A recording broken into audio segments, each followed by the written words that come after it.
Assalamualaikum Solih-Soliha. Bagaimana kabarnya hari ini? Semoga anak-anak ibu sehat selalu ya. Amin. Alhamdulillah, hari ini kita masih dapat bersua walaupun dalam pembelajaran virtual.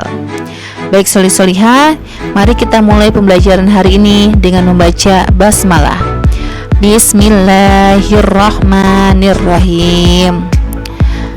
Nah Solih-Soliha, hari ini kita memasuki pembelajaran di tema 9 dengan muatan pembelajarannya PPKN. KD-nya adalah KD 3.2, mengidentifikasi pelaksanaan kewajiban dan hak sebagai warga masyarakat dalam kehidupan sehari-hari. Apa saja yang akan kita pelajari hari ini? Hari ini kita akan mempelajari 3 materi. Yang pertama, hak dan kewajiban terhadap lingkungan. Yang kedua, hak dan kewajiban terhadap sumber energi. Dan yang terakhir, hak dan kewajiban terhadap hewan dan tumbuhan langka. Tapi Solih-Soliha, sebelum kita mempelajari 3 materi tersebut, adakah Solih-Soliha yang mengetahui apa itu hak dan kewajiban? Hak merupakan segala sesuatu yang kita peroleh. Hak dapat berbentuk kewenangan untuk melakukan sesuatu. Sebaliknya, kewajiban merupakan segala sesuatu yang harus kita lakukan. Dalam kehidupan ini, hak dan kewajiban perlu dilaksanakan secara seimbang. Nah, mari kita memasuki materi yang pertama, hak dan kewajiban terhadap lingkungan. Lingkungan merupakan segala sesuatu yang ada di sekitar kita. Kita perlu melaksanakan kewajiban dan menggunakan hak terhadap lingkungan secara seimbang, supaya lingkungan tetap asri. Hak dan kewajiban terhadap lingkungan dibagi menjadi 3, yaitu lingkungan sekitar, lingkungan hutan, dan lingkungan perairan. Yang pertama, lingkungan sekitar. Dalam lingkungan sekitar, kita punya 3 hal. Ada hak, kewajiban, dan tanggung jawab yang dapat kita lakukan. Pertama, apa saja hak kita terhadap lingkungan sekitar? Yaitu, kita mendapatkan lingkungan yang asri, bersih, dan nyaman. Kemudian, kita berhak terbebas dari pencemaran udara. Dan yang terakhir, kita berhak menghirup udara bersih, segar, dan sehat. Lalu, apa saja kewajiban kita terhadap lingkungan? Pertama, membersihkan lingkungan dari sampah. Kemudian, mengurangi penggunaan kendaraan bermotor, melakukan penanaman pohon, dan terakhir, tidak merusak tumbuhan. Lalu, apa tanggung jawab kita terhadap lingkungan? Tanggung jawabnya yaitu membersihkan lingkungan dari sampah, menjaga udara tetap sehat dengan cara merawat tanaman, dan terakhir, menjaga lingkungan tetap asri. Yang kedua, lingkungan hutan. Sama yang Solih-Soliha, ada 3 komponen dalam lingkungan hutan. Yang pertama, hak yang kita peroleh, dan kewajiban serta tanggung jawab yang kita lakukan. Apa saja hak kita terhadap lingkungan hutan? Yang pertama, kita berhak mendapatkan udara sejuk, sehat, dan segar, menikmati keindahan hutan, memanfaatkan kayu hutan secukupnya, dan terakhir, memanfaatkan tanaman dari hutan, misalnya untuk bahan obat-obatan. Lalu, apa saja kewajibannya?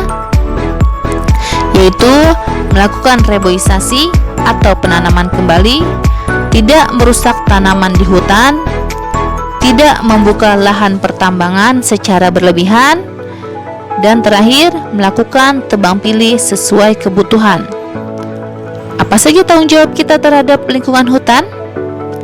Yaitu menjaga kondisi hutan tetap hijau, menjaga keutuhan hutan dengan melakukan tebang pilih terencana, dan terakhir, melakukan pengamanan bersama polisi hutan. Lingkungan perairan. Lingkungan perairan haknya memanfaatkan air untuk kebutuhan sehari-hari, manfaatkan untuk sarana transportasi air, manfaatkan untuk irigasi, dan terakhir memanfaatkan untuk wisata dan olahraga air. Lalu kewajibannya tidak membuang sampah dan limbah ke sungai atau laut, melakukan pengolahan limbah sebelum dibuang ke sungai atau laut, tidak membuang sampah ke sungai atau laut, menanami pepohonan di sekitar sungai, menanami hutan bakau di sekitar laut, dan terakhir tidak mendirikan bangunan di bantaran sungai. Lalu, apa saja tanggung jawabnya? Yang pertama, menjaga kebersihan lingkungan sungai dan laut dari sampah. Tidak melakukan penebangan tanaman di sekitar sungai dan laut. Terakhir, pemerintah membuat peraturan tentang larangan mendirikan hunian di bantaran sungai, larangan membuang limbah ke sungai dan laut, serta larangan pencemaran minyak di laut. Nah, soli-solihah, berdasarkan ketiga lingkungan tersebut, yaitu lingkungan sekitar, hutan, dan perairan, maka hak, kewajiban, dan tanggung jawab kita terhadap lingkungan dapat disimpulkan sebagai berikut. Yang pertama, hak terhadap lingkungan. Menikmati lingkungan yang bersih, menghirup udara segar, mendapatkan air bersih dan sehat, memanfaatkan tumbuhan dan hewan sesuai kebutuhan, memperoleh lahan untuk tempat tinggal.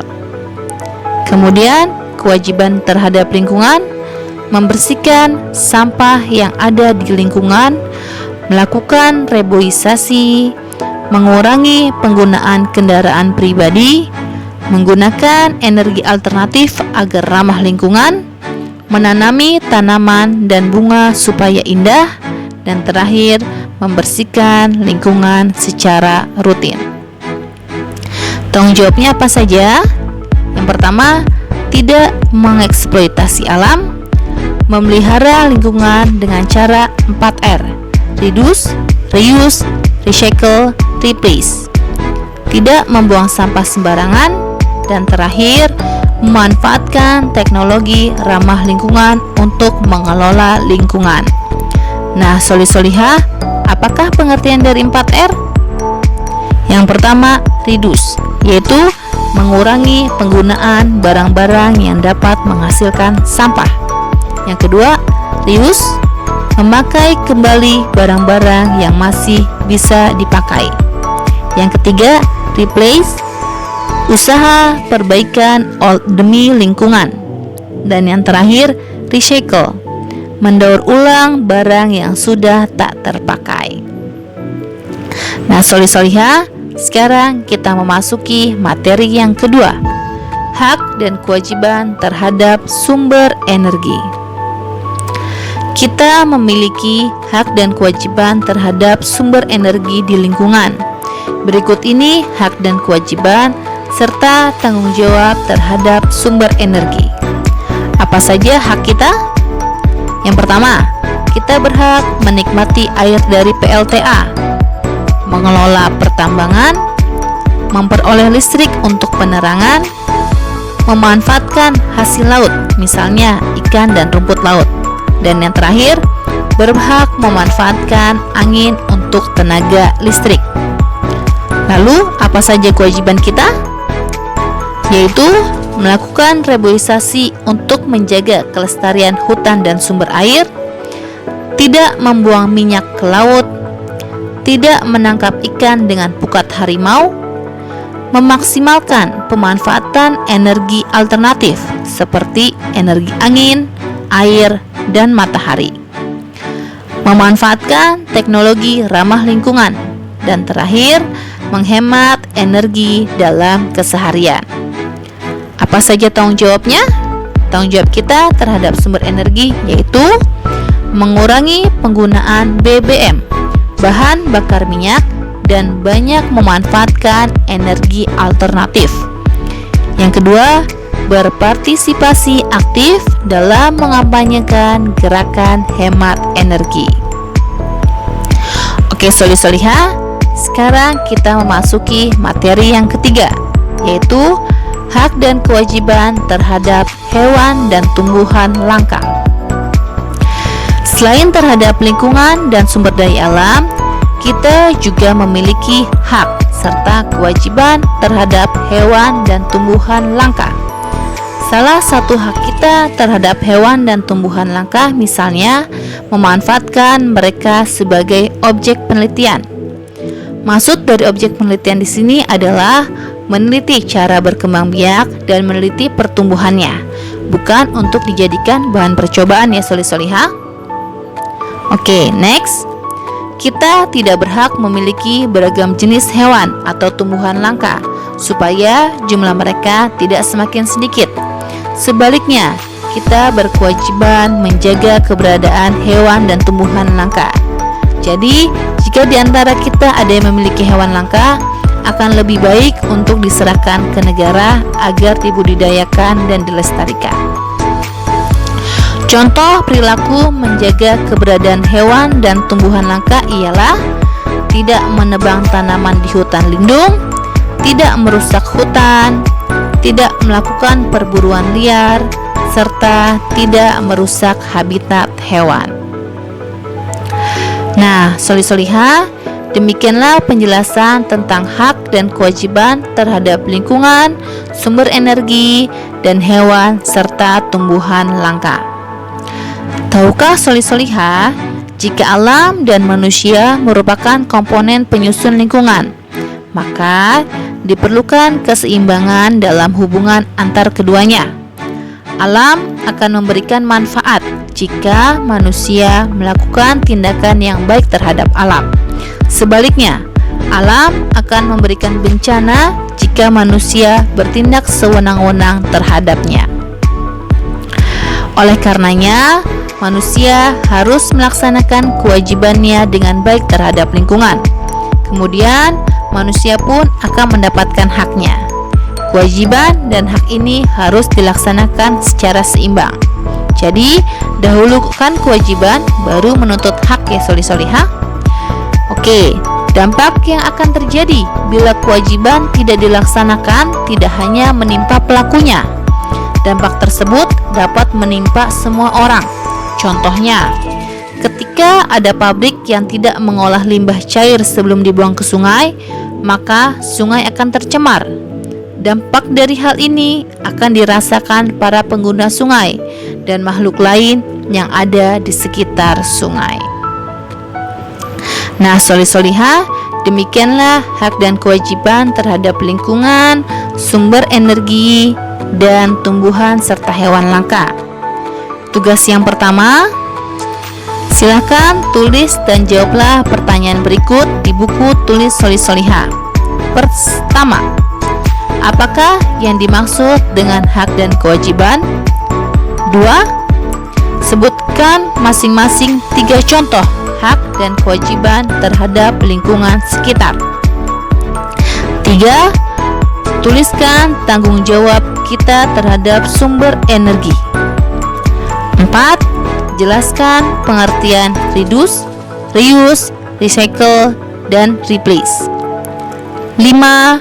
Tuliskan 3 contoh perilaku menjaga keberadaan hewan dan tumbuhan langka. Tugas yang kedua ada di buku tema 9 halaman 37. Silakan solih-solihah mengerjakan.